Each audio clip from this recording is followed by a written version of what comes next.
Trademarks are used under license.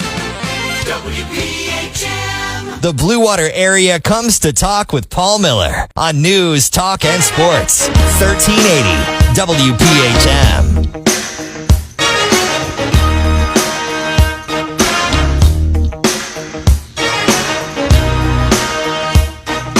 All right, it's Friday, 9:40 our time on this Friday morning. What you got going on this weekend? Hope you got something fun planned. It should be nice weather to get out and do things. Now tomorrow there's a possibility of some rain in the afternoon and evening. In fact, a likelihood of it. Hopefully it won't interfere with your plans too much. Today looks great. Most of tomorrow looks really nice, and Sunday looks good too. Not too hot, not too cold, just perfect summer weather to get out and enjoy. We are in an off election year. Next year is going to be interesting. We'll have a governor's race here in Michigan. And I think one of the really intriguing things, when Mike Duggan, the mayor of Detroit, first announced that he was going to run for governor, I don't think that surprised anybody. But what did surprise, I think, everybody, is that he announced that he would be running as an independent. And a lot of people, myself included, kind of shrugged off the candidacy, said, well, what chance do you have at winning a major office like governor as an independent? Well, if anyone can do it, I think it's Mike Duggan. He's gained a lot of traction, and now the Detroit Regional Chamber Political Action Committee has announced that it is endorsing Mike Duggan for governor. One of the most high-profile independent runs for office, and a pretty big and significant endorsement from the Detroit Regional Chamber of Commerce. A lot of people wondered if his popularity in Metro Detroit would translate to the rest of the state. Well, Detroit Regional Chamber President Sandy Barua says he thinks it will. The challenge is that oftentimes when an independent runs, it's not someone that they know, or it's someone that they know and they don't like. Mike Duggan doesn't have those problems. In Southeast Michigan in particular, Mike Duggan is not only well-known, but he's well-liked and well-respected.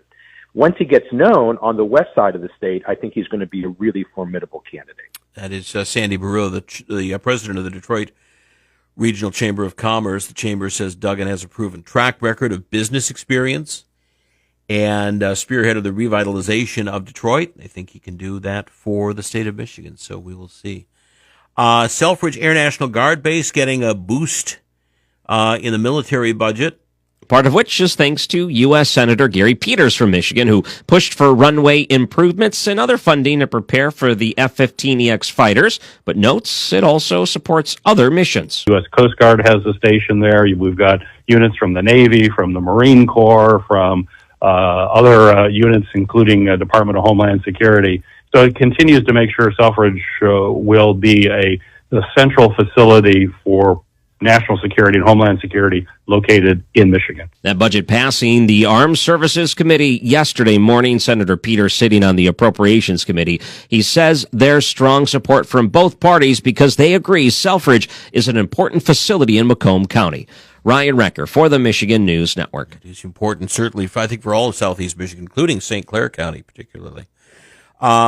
It looks like the Epstein files are going to be released. President Trump coming under more pressure to release the files. The White House said it doesn't want a special counsel on the case.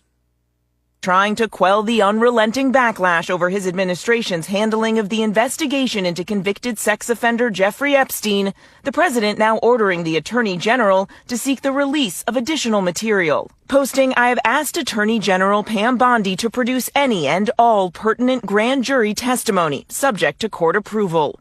Bondi quick to respond, "President Trump, we are ready to move the court tomorrow to unseal the grand jury transcripts."